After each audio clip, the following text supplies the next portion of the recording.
With the year winding down, there have been a lot of major releases, with some months offering much more than others. However, the year isn't over yet, and November promises some heavy hitters. From narrative horror titles and action-adventure games to a promising remaster and eagerly awaited port, it's an embarrassment of riches regardless of which platform you're on. Except maybe Xbox, but at least there's still Game Pass. Here are the 15 biggest games to look forward to in November. The Chant. Weekend getaway to a spiritual retreat turned hellish survival against cosmic monstrosities. That isn't the worst description for Brass Token's The Chant. After a rift to the gloom, a dimension of negative energy opens and various horrors take over a peaceful island. It's up to Jess to collect weapons like salt and incense, craft items, and harness spiritual energy to fight back. And also run away because flight is sometimes just better than fight. Along with managing her spirit, players must also care for Jess's physical and mental health. These will influence her survival and abilities throughout the story. Then there are other survivors slowly giving in to the negative energy perpetrating the island. Can they be saved? We'll find out when The Chant launches on November 3rd for Xbox Series X and S, PS5, and PC. God of War Ragnarok. Over 4 years since its predecessor debuted, selling millions of copies over a few days, and 3 years past in-game, the sequel of God of War 2018 is finally upon us. The story sees Odin and Asgard preparing for Ragnarok while Kratos and Atreus avoid the conflict. Of course, it's not long before they're involved battling the likes of Freya, the Valkyrie, the Einhar, and Thor. A lot has been said about the experience, with reports extolling its massive size and the development team claiming it's bigger than they envisioned. 9 realms to explore, new shields and abilities to equip, an expanded combat system, more verticality, larger levels, and more enemy variety. The list of improvements goes on and on. On November 9th, the world will finally have a chance to play it on PS4 and PS5. Sonic Frontiers. If nothing else, you have to admire the guts of Sega releasing Sonic Frontiers just 1 day before God of War Ragnarok. Nevertheless, those looking for a brand new 3D platformer to dive into should find promise in Sonic's latest adventure. After his friends disappear during a hunt for the Chaos Emeralds and he delves into cyberspace, Sonic finds himself on the Starfall Isles. The archipelago of 5 different islands is filled with mysterious mechanical beings, and a new enemy named Sage also emerges. Sonic Frontiers goes for an open-world-esque approach for its exploration, with the different islands presenting various platforming challenges, puzzles, and guardians to fight. Upon accessing a portal, he can venture into cyberspace with levels inspired by older titles. Sonic Frontiers launches on November 8th for PS4, PS5, Xbox One, Xbox Series X and S, PC, and Nintendo Switch, and is undoubtedly the biggest Sonic title yet. Football Manager 2023. Another year, another promising new Football Manager title from Sports Interactive. Football Manager 2023 marks the series' return to PlayStation, but also features improvements to its scouting, squad planning, AI managers, and more. The UEFA Europa League, UEFA Champions League, and UEFA Europa Conference League are all fully licensed, and new features like supporter confidence and dynamic manager timeline promise to bring you closer to the sport than ever. Football Manager 2023 is out on November 8th for PC, Xbox One, Xbox Series X and S, PS5, iOS, Android, Nintendo Switch, and Apple Arcade, along with launching Day 1 on Game Pass. Dying Light 2 Stay Human, Bloody Ties. Techland has been updating Dying Light 2 Stay Human regularly since launch, and on November 10th, its first paid DLC, Bloody Ties, will release on Xbox One, Xbox Series X and S, PS4, PS5, and PC. Aiden enters a tournament to take on various challenging foes in Carnage Hall for fame and rewards. Things aren't what they seem though, surprise surprise, and you'll soon be investigating the tournament's true purpose. In addition to a new story, Bloody Ties also provides new gear, a new weapon in the shield glove, and arena missions called Spectacles. You can also fight new mutated foes in arena challenges to truly test your limits.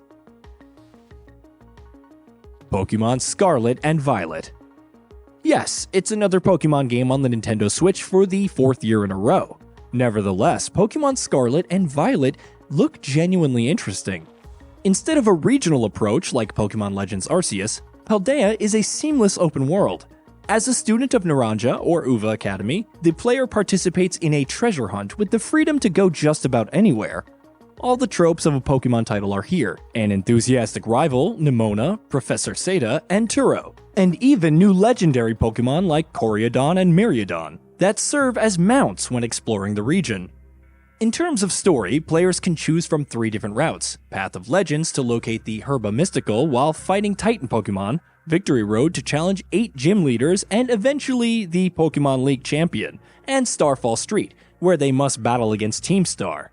With several new Pokemon, new moves and items, and terrestrialization providing new properties for each Pokemon, Scarlet and Violet could be the best 3D title in the series yet.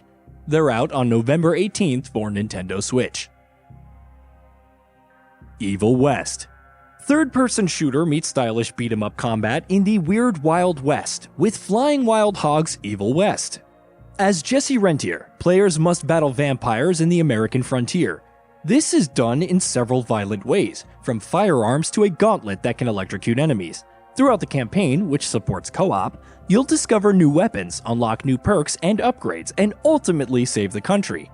Evil West is out on November 22nd for Xbox One, Xbox Series X and S, PS4, PS5, and PC. WRC Generations. Originally slated to launch last month, KT Racing's WRC Generations was delayed and now launches on November 3rd for Xbox One, Xbox Series X and S, PS4, PS5, and PC. Career Mode, Multiplayer Quick Play, and other modes return along with split screen for local play. Leagues Mode is new and involves players completing different events every week and receiving a ranking. In addition to new hybrid cars, major revamps have been made to the progression and team creation, while cross-platform play has also been implemented. As the developer's last game under the license, for now, WRC Generations could see it going out on a high note. The Dark Pictures Anthology, The Devil in Me. A documentary crew is invited to a recreation of serial H.H. Holmes' infamous murder castle by a mysterious recluse. What could go wrong? Not every scary situation in the Dark Pictures Anthology is as avoidable as this.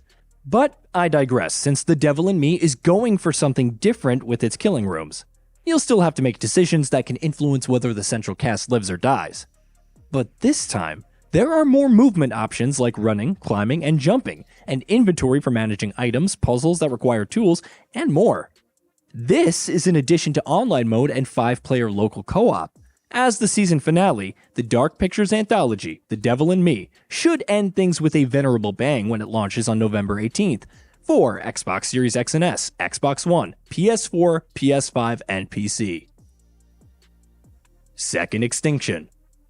Originally planned to release in October 2022, Second Extinction was delayed to November 2022. Its 1.0 update will, of course, bring plenty of new additions, a new map and biome, 2 new dinosaurs, improvements to weapon upgrades and progression, and a number of other quality of life improvements, a revamped war effort metagame, tweaks to the UI, new cosmetic rewards, and more. The Entropy Center. Amid all the action-packed titles releasing this month, it's nice to have something more laid-back and cerebral. Stubby Games' The Entropy Center takes place after an extinction event seemingly wipes out mankind, and as perhaps the last one alive, you venture to the heart of the Entropy Center, which orbits the Earth in a space station for answers. The first-person puzzle solving and time manipulation will look familiar, but Stubby Games puts an interesting spin on this by having you find the solution and then rewind time to solve the puzzle in reverse. The Entropy Center is out on November 3rd for Xbox One, Xbox Series X and S, PS4, PS5, and PC. GUNGRAVE G.O.R.E. Announced back in December 2017, GUNGRAVE G.O.R.E. has been a long time coming. It's out on November 22nd for Xbox Series X and S, PS5, Xbox One, PS4, and PC, and launching day one on Game Pass. Set after GUNGRAVE VR, it follows the gunslinger of Resurrection, who is out for revenge. Along with third-person shooting, there's also close-quarters combat and brawling, and various types of enemies like mechs, zombies, and more to take out. Despite the long development cycle, it remains intriguing and worth keeping an eye on. Marvel's Spider-Man Miles Morales PC. If you've already played Marvel's Spider-Man Remastered on PC, then Marvel's Spider-Man Miles Morales is a no-brainer. Taking place 1 year later, it sees Miles Morales as Spider-Man, protecting Harlem from the conflict between Roxxon Energy Corporation and the Tinkerer's Underground. While many of the same environments and gameplay elements remain, Miles has unique abilities like Venom Blast and Camouflage to even the odds. There are also new gadgets like the Gravity Well, Holodrone, and more to further spice up the gameplay. Marvel's Spider-Man Miles Morales is out on November 18th for PC via Steam and the Epic Games Store. And while it's not as long as the previous games, there's still a great story, side content, and suits to collect. Tactics Ogre Reborn. Tactics Ogre Reborn is coming to PS4, PS5, Nintendo Switch, and PC, and serves as a remaster of Tactics Ogre Let Us Cling Together. Even with the upscaled HD visuals and artwork, re-recorded soundtrack, and fully voiced cutscenes, there is so much here to make it feel like a brand new game. Random encounters are gone, replaced with training battles, skills have been returned while finishers now use MP, buff cards throughout different battles provide positive and negative effects, new charms provide different bonuses, and much more. You can even rewind actions within the last 10 turns in case of an unfavorable outcome. With its numerous classes and skills, incredible branching story, and various quality of life improvements, it may end up a dark horse among some of the bigger releases this year. HARVESTELLA. The world, governed by 4 crystals called Sea Slight, periodically suffers the effects of the quietus, which ruins crops and brings death. As the duration of the quietus increases, you control Ein and must figure out how to stop it. Along the way, you'll visit various towns, each with unique crops, materials, and recipes, and interact with many characters, including Arya, who is seemingly from the future, fish, craft, and more. Maintaining a farm to fund your mission is one thing. You also need to venture out and fight monsters to make progress with the investigation. Good thing that there are 12 different classes, each with unique weapons and abilities to assist in this. Releasing on November 4th for Nintendo Switch and PC, HARVESTELLA could fill that Rune Factory-sized hole. Warhammer 40,000 Darktide PC. Warhammer Vermintide developer Fat Shark's latest title leans more into the sci-fi Warhammer 40k universe, eschewing hack and slash for more first-person shooting, but still having some hack and slashing. It's set in the hive city of Tetrium on Atoma Prime, which has seen an influx of chaos forces. As a reject, one must undertake missions across various maps, working their way up to better weapons and gear while opting for tougher difficulties. 4 classes, Psyker, Zealot, Ogre, and Veteran are available, with each different subclass to specialize in different playstyles, like the Skullbreaker Ogre being more melee-focused. It will sound pretty familiar to Vermintide fans, which isn't the worst considering how much fun co-op was in that series. Warhammer 40,000 Darktide is out on November 30th for PC, with the Xbox Series X and S version launching shortly after. Hey, did you know that we at GamingBolt upload new videos every day? Stick around, drop a like, subscribe, hit that bell, and let us know what kind of content you'd like to see in the future with a comment below. And be sure to check out our new channel, GB Plays.